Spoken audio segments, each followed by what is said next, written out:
Okay, so we are going to talk about how to do a voiceover using Garageband. So first thing you need to do is locate Garageband, that Garageband logo in the dock down below. It looks like a guitar, okay?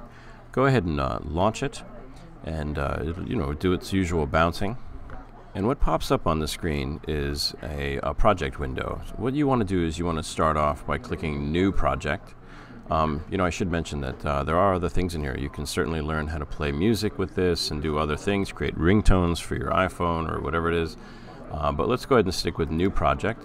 And you'll get all these choices. And we want to stick with voice. I mean, it looks like a microphone because we're using a microphone. So go ahead and choose that. And it'll open this window. And it wants to save the project. So go ahead and choose Desktop. And change your name of your project to something like your Sonnet name. Okay, it'll have the extension band. Go ahead and keep that, and be sure that you're saving it to your desktop. Okay, it'll load up, and you should be ready to go. So you'll notice up here on the top, there's defaults to male basic. That's your voice. You can see that there's some levels there. Also, there's female basic right here. And you want to choose whichever one fits your needs, and then we want to go ahead and plug in. We want to go ahead and plug in your microphone. Do that now. Once you plug in the microphone, you'll find that there's a pop-up window that comes up and asks you if you want to change your input device to the microphone you just plugged in. Say yes. Be sure that it says blue snowball where it says input source.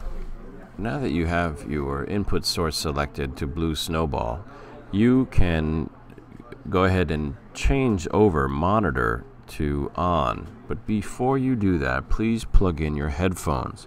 What will happen is the microphone will pick up the speaker sounds and it'll cause feedback. Now you can drop down and choose on no feedback protection. But, it's best just to kind of leave it on and put your headphones on, right?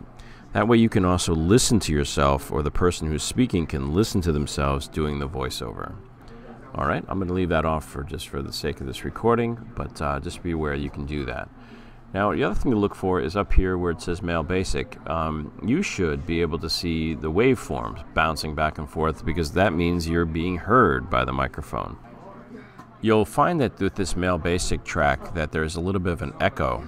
It's because Male Basic is a filter or an effect. For some reason, it puts a little bit of an echo, like you're in an empty room. You'll want to change that to no effects. Okay, no effects. You'll just have a nice, clean audio sound. It's nothing great. Scratch that. 3, 2, 1. With no effects, you'll just get a nice, warm sound. With no echo. You'll notice that Male Basic has changed to no effects. If for some reason you don't see your voice bouncing around here, you'll just go up here quickly to add a track, new track, choose microphone, and hit create. That'll give you a new track, and almost every time this works. You'll notice this track comes with no effects. Double check that input source is stereo and not mono, so make sure it's stereo. You'll see here a monitor.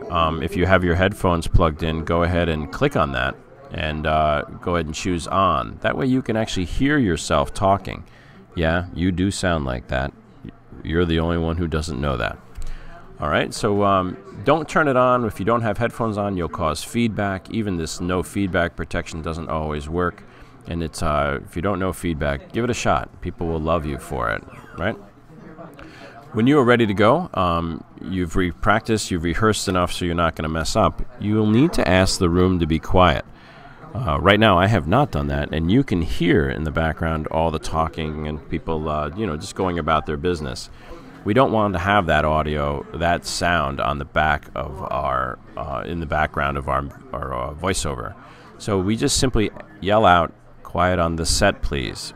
By yelling out "Quiet on the set, please," it's a signal for everybody to shut up. Be respectful about that. And if you are hearing that, go ahead and shut up.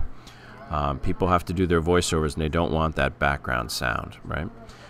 When you quiet the room down by saying "Quiet on the set, please," you will find that people will want you to be done, right? They want you to not mess around. So be ready to go, okay? If you mess up a couple times, say thank you to the room, let them continue talking, and keep practicing. Don't be too nervous about it. I know it can be very stressful because people are listening to you, but don't worry about it. So when you're ready to record, hit the record button, count from 3. So you'll go 3, 2, 1, and then start your poem. All right. When you're done or if you mess up, hit the record button again, and then stop the playhead from moving and bring it back, right?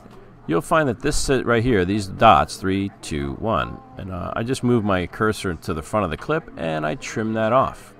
And I bring it to the front, move my playhead to the end of it, and do it again, or start a new the new line. 3, 2, 1. This is me recording again. I stop it, pause the playhead, move this back over, and move this back to the front. Okay. Once you're done, you'll keep doing that until you're done with your project. You go up here to Share, drop down and choose Export Song to Disk. Make sure this is not checked. Compress should be not checked, and then export that to your folder that you're working on with your project. Okay?